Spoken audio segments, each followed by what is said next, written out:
adult till you're 18. Do you want me to be your daddy for the next 8 years, son? Huh? Yes, sir. You do?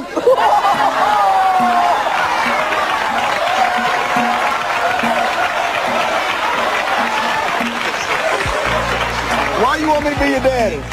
I have no daddy. You have no daddy? Well, let me tell you something. Come here, give me a hug.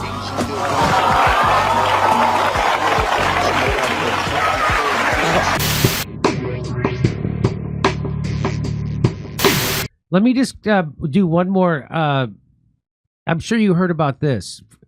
So, Virginia Giuffre beaten, raped by well-known prime minister in attack that broke Epstein's spell, her memoir reveals. So this is new. This is from New York Post, October 18th. So, by the way, the well-known prime minister was not Margaret Thatcher, just so you know. Not Margaret Thatcher. Prominent Jeffrey Epstein victim Virginia Roberts Giuffre was brutally bloodied, beaten, and raped by a well-known prime minister in a series of savage encounters that finally helped the teenager break free from the sex trafficker's spell. In her posthumous memoir, Nobody's Girl, a memoir of surviving abuse and fighting for justice, Giuffre recalled begging Epstein to step in after the unnamed politician forced her to beg for her life. But the pedo coldly told her it was simply part of her job. After the attack, I couldn't stay a fool, having been treated so brutally, and then seeing Epstein's callous reaction to how terrorized I felt. I had to accept that Epstein meted out praise merely as manipulation to keep me subservient. Epstein cared only about Epstein. Giuffre simply referred to the deranged man as the prime minister, saying she was afraid the brute would seek to hurt her if she printed his name. Now, in the past, she pointed to Israel's Prime Minister Ehud Barak in court filings as one of the many elites who had raped her, a claim he has repeated. So that's who she's talking about. Ehud Barak, Prime Minister of Israel. In her memoir, she first met the Prime Minister on Epstein's private island in 2002 when she was just 18. She was ordered to escort him to a cabana, but the man made it clear as soon as they were alone that he wanted violence. He repeatedly choked me until I lost consciousness and took pleasure in seeing me in fear for my life. Horrifically, the Prime Minister laughed when he hurt me and got more aroused when I begged him to stop. I emerged from the cabana bleeding from my mouth, vagina, and anus. For days it hurt to breathe and to swallow. The politician raped me more savagely than anyone had before. She immediately rushed to Epstein and begged him not to send her back to the Prime Minister.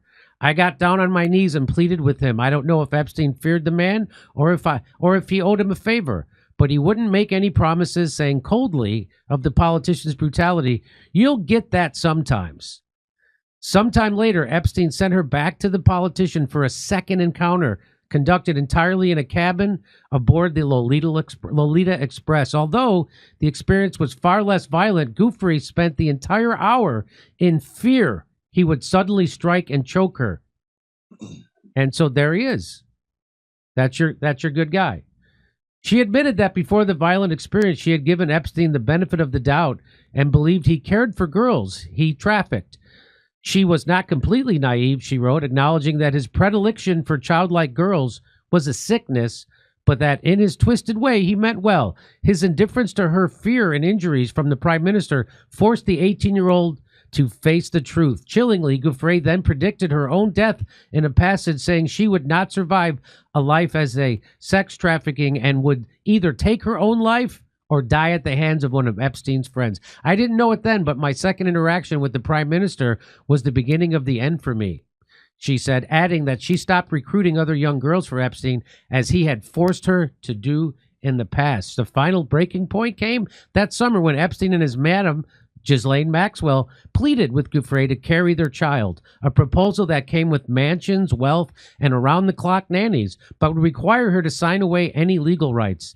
The teen immediately worried that they were planning to use the baby as a future trafficking victim and began planning her escape.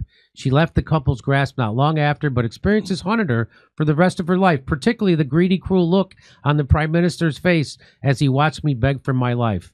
Barak has repeatedly denied Gouffre's abuse claims of knowledge that Epstein was running a perverted ring. Barak was a personal friend of Epstein's and used several $1 million of Epstein's money to finance a security company.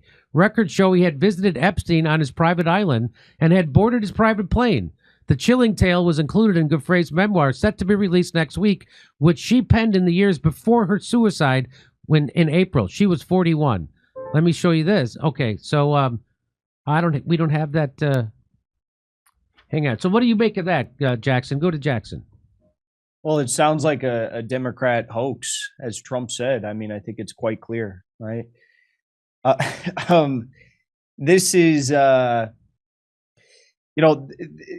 Gouffre, she was the most public of all the Epstein victims, and they constantly denied what she had to say, but it was extremely well documented. And I find it very interesting the way that she actually, passed away. They said that she committed suicide, but 4 days before that took place, she was hit by a bus going like 60 miles an hour. When she was in her car on a corner, she was hit by a bus. It could happen, but a little bit weird considering who she is and the life she lived and the truth that she was exposing. And then 4 days after this happened, she commits suicide. I don't know. It seems very odd to me.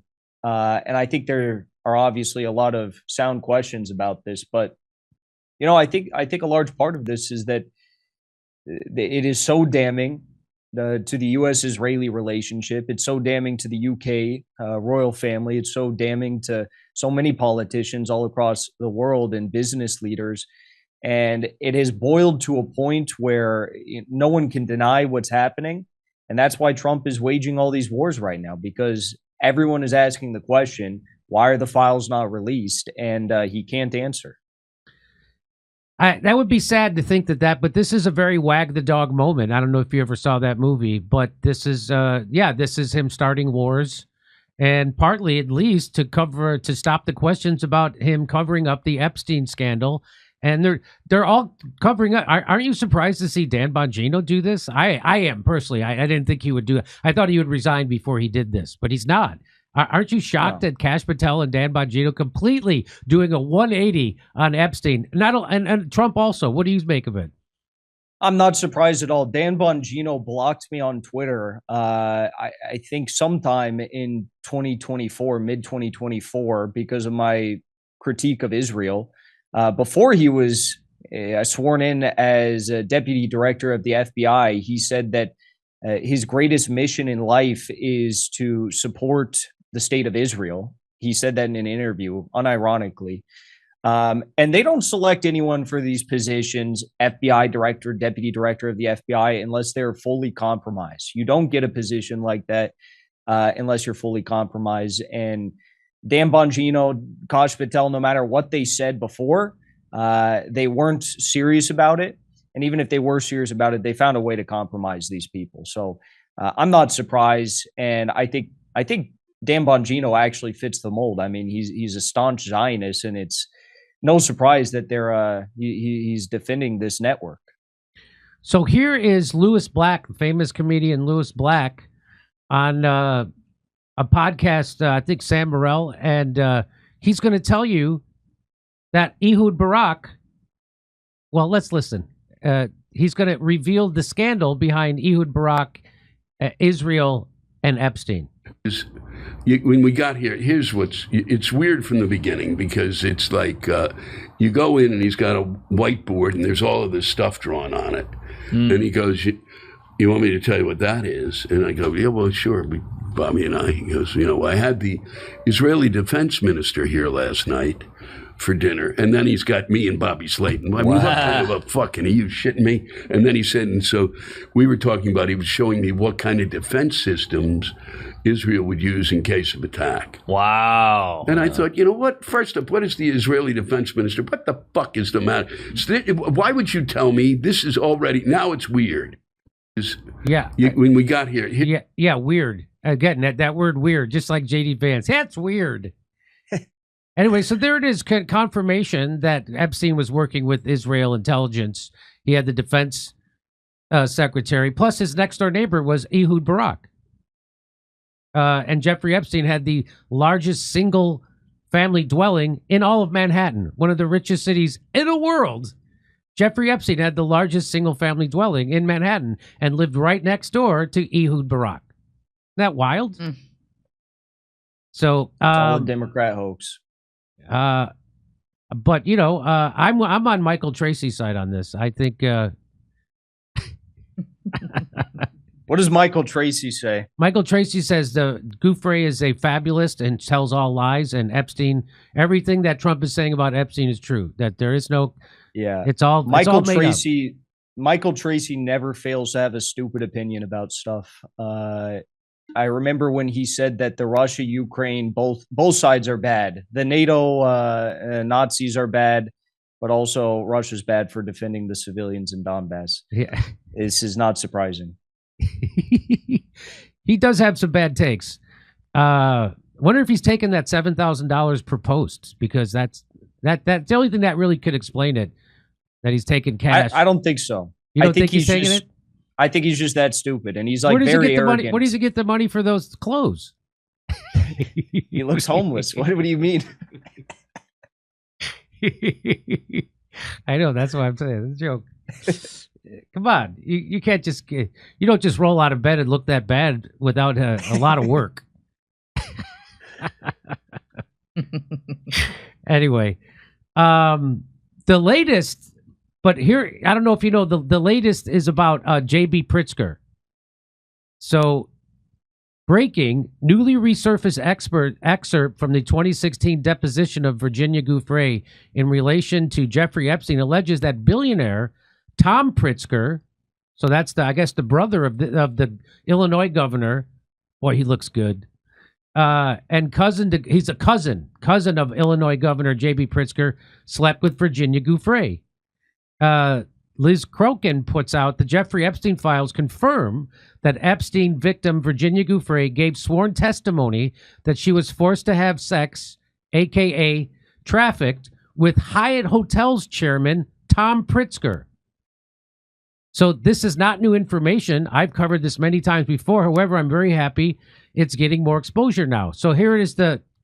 So to your knowledge, you have only met one foreign president. To my knowledge at this time, yes. And is there anything that might change your knowledge at a different time? If I were to see more photos of other people, I mean, I might be able to distinguish the majority of the people I've been lent out to, but who's to say there's not more? All right. If I were to ask you the question, how many times have you had sex with Tom Pritzker? Do you know what that question means? I believe so. All right, and what is the answer to that question? I believe I was with Tom once. There she is. There it is, the chairman of the Hyatt Hotels and cousin to famous billionaire Illinois Governor Pritzker. There it is. Today it was reported that Hyatt Hotels chairman Tom Pritzker had a scheduled meeting with Jeffrey Epstein and Bill Gates at a Hyatt Hotel in New York City in 2014.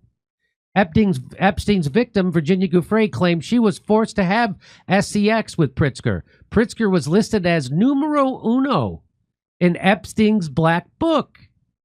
Epstein had a dozen numbers for him, including an emergency contact number. Pritzker fought the court to keep records sealed, shedding light on his relationship with the serial pedo. What were Epstein, Pritzker, and Gates really plotting at this meeting? And did Epstein and anyone in his pedo ring use any of Pritzker's Hyatt hotel properties to commit crimes against children?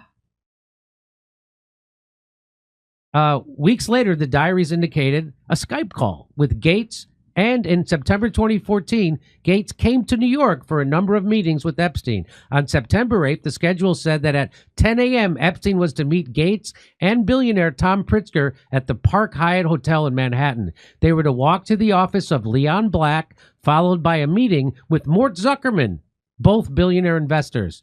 Tom Pritzker, chairman of Hyatt Hotels, was Hillary Clinton's second biggest donor in 2016 via his Pritzker organization, giving her $16 million.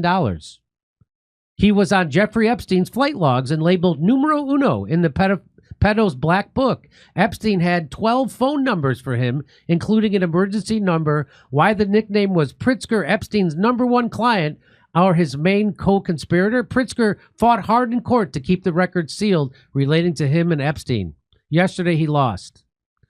Hyatt Hotel chairman Tom Pritzker, who's been subpoenaed in the Virgin Islands case, has also been accused of forcing Epstein victim Virginia Giuffre to have sex with him. That's Tom. So, I don't know. Take it wherever you want. Do you want to comment on that, Jackson? No, I think it's self-explanatory how these pieces all fit together. I mean, the chairman of a hotel chain, massive hotel chain, I think people can put the dots together as to why he may have been a useful asset for someone like Epstein, who was doing what he did. But the pieces are coming together. And I just say, the more that the pieces come together, the more people are going to continue demanding the answer. So I don't see why the Trump administration doesn't just pull off the Band-Aid and get this over with. Even Netanyahu has pointed out Ehud Barak's connections and his role in his relationship with Epstein. So, if even Netanyahu's saying this, why can't our leaders say it? Why can't they expose what actually happened, as they promised to do for years in their campaign as they were, trying to get back into the White House? Well, they're all afraid they're going to get JFK'd. Right? That's the fear, right? I mean, Trump closed down the investigation into his Butler, Pennsylvania assassination attempt. And that was completely suspect, and makes me think something nefarious certainly happened, and Trump's in on it. What does it make you think? The Butler, Pennsylvania one? Yeah, he closed down the investigation of that. It's all done. It was just that one lone nut kid with no footprint on social media, and he did it, and that's that. And they burned his body immediately after, so there can be no real investigation. Well, you didn't know about that he closed down that investigation? I didn't know about it, but when you said close down that investigation, I thought my mind immediately went to Charlie Kirk. It's same old playbook every time. And thank God we have Candace Owens for talking about what's going on with Kirk. Maybe she doesn't hit the mark every time with what she's prodding into, but clearly no one at the FBI is looking into this stuff. No, nobody. And they're trying to shut it down. And they're trying to, just like with Seth Rich, they're trying to shame people into not looking into Jeffrey Epstein. Don't look into Charlie Kirk. Don't look into Butler, Pennsylvania. Don't look into anything. Just shut up and listen to the man from the government. He's telling you the truth. Yeah. All right. Well, I want everybody to check out Jackson Hinkle. He's back on YouTube. He's got legitimate targets, and his other Jackson Hinkle channel, which people should follow both. Yeah, follow both. Okay, people should follow both. Jackson Hinkle, all the way from Moscow, thank you so much for taking time and talking with us, and good luck on your reinstated YouTube channel. Even though it's a new YouTube channel, they didn't give you your old followers, your old subscriptions, or your old video catalog, right? That's gone too, isn't it? Yes. But I appreciate you having me on, and you were a strong defender while I was banned. So thank you so much, and it's good to be back on. Okay. Well, look forward to seeing you back in the States someday. Hope you can make it back. Me too. Okay. All right, brother. Over to Steph. All right. Thank you, Jackson. That was great. So happy that he was back with us today. Okay, here we go. Sound Chaser. Steph mentioned that with the government shutdown, SNAP recipients will not receive their November stipends, meaning that money for food. Here we are targeting the most vulnerable in our society. SNAP. Sure. Thank you. Yeah, you're gonna go right through. All right, Misha alert. We saw her. Sound chaser. And note that Congress is still getting their paychecks, while the poor will go without food in November. What bullshit is that? Like, how does that really make our elected officials have any urgency about this if they get paid? Right? They get health care. They get paid. Ugh. I hear you on that one. All right. He said he could end Yemen bombing with a phone call and then bombed Yemen. JC. Thank you, JC. The big, beautiful AI takeover bill. That's from M and Roy. Keep your friends close. Keep your enemies closer. Do you really think that's what Trump is doing with Bibi? I pledge to be an enemy of the New World Order. Down with the Zionist machine. Down with Netanyahu. Uncle Cletus. Anyone heard from Tulsi lately? No kidding, After Hours Rumble. Trump is the white Obama. Say one thing, do the opposite. That's Mac Truck. Free speech for profit. Your username sucks. Noel, Trump is a POS trader. Okay. All right, back to Mr. Jim.